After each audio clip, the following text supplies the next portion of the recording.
Tapi alhamdulillah Pak, saya teringat kalau masalah hidayah. Tahu Nabi Nuh? Tahu di mana? Emang seumuran? Nabi Nuh tahu? Pernah dengar nama Nabi Nuh?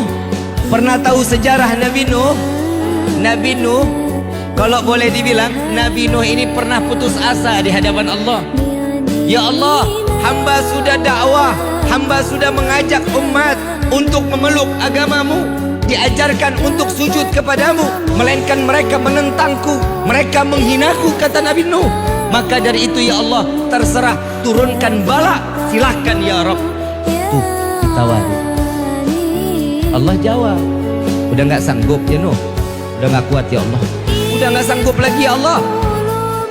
Baik, jika engkau menginginkan aku turunkan bencana atau musibah, maka bangunlah perahu, buatlah bahtera, kata Allah. Buat bahtera pakai apa ya Allah? Pakai kayu. Kayunya dari mana ya Allah? Sedangkan di tempatku ini tidak ada kayu. Dikasih bibit, dikasih bibit, dikasih bibit, ditanam oleh Nabi Nuh sampai bertumbuh dengan begitu besarnya pohon tersebut. Ditebanglah satu persatu dan dibuatlah bahtera, bukan di pinggir pantai, di tengah kota. Makin umat Nabi Nuh mengatakan bahwa Nuh ini memang sudah gila. Kalau kita bikin perahu di pinggir pantai pada tengah kota, pinggir pantai biar dekat untuk ketemu air, ketemu airnya. Ini di tengah kota bikin bahtera. Akhirnya ini hamba Allah yang mereka yang sakit hati dengan Nabi Nuh, yang gak mau dengar dengan dakwahnya Nabi Nuh, mereka berbondong-bondong. Itu bahtera lantai 1 dibangun sudah hampir rapi, dia berbondong-bondong semuanya. Dia kalau mau buang hajat, buang air kecil, buang air besar, larinya di bahteranya Nabi Nuh. Gak mau di kamar mandinya mereka, enggak, maunya di bahtera Nabi Nuh.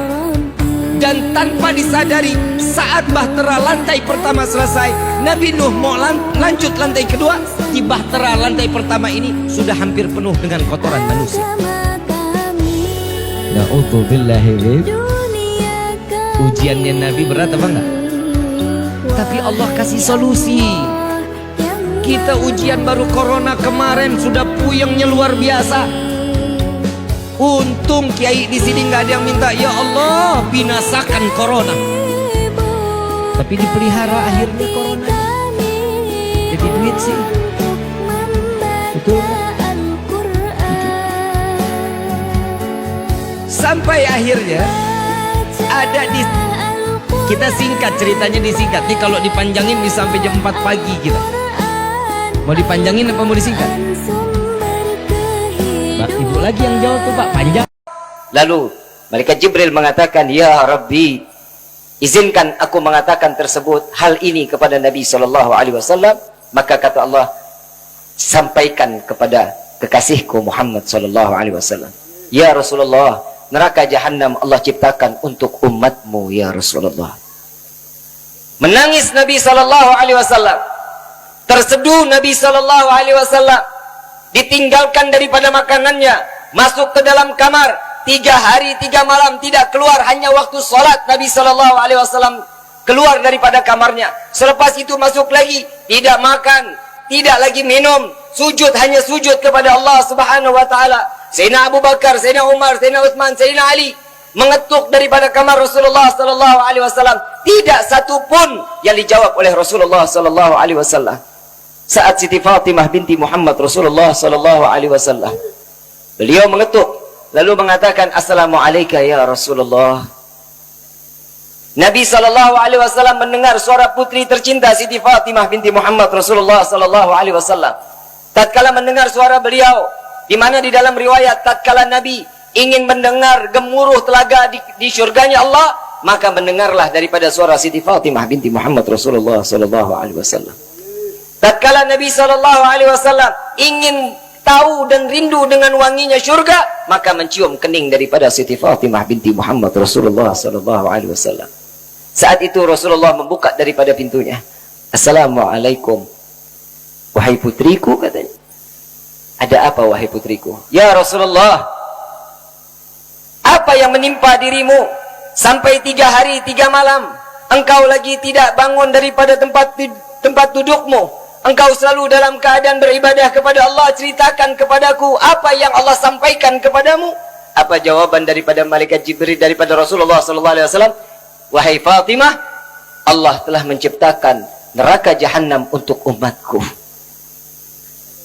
Nabi mendengar neraka jahanam 3 hari 3 malam, Nabi tidak keluar daripada kamarnya. Bagaimana tentang bagi kita yang hidup sebagai umat Nabi sallallahu alaihi wasallam, yang kita tahu perbuatan dosa besar ditempatkan di neraka jahanam. Kita tahu bagaimana ujian yang sangat Allah berikan. Tatkala kita malasnya di dalam beribadah kepada Allah, Allah siapkan neraka tersebut. Neraka tersebut adalah bahan bakarnya dari manusia dan bebatuan. Sampai Nabi SAW menceritakan kepada Siti Aisyah radhiyallahu anha wa radhaha, tatkala dikatakan, "Ya Aisyah, di saat dahulu sebelum aku dilahirkan ke dunia ini, ada satu kisah di mana Nabi Allah tersebut jalan melintasi daripada gurun, melihat ada satu batu yang sangat amat kecil. Melihat daripada batu tersebut, di sekelilingan ada batu-batu yang besar, tapi mengeluarkan daripada air yang cukup lebat. Lalu ditanya oleh Nabi tersebut, wahai batu, begitu kecilnya engkau, tapi begitu sangat banyak engkau mengeluarkan air. Apa jawaban batu tersebut?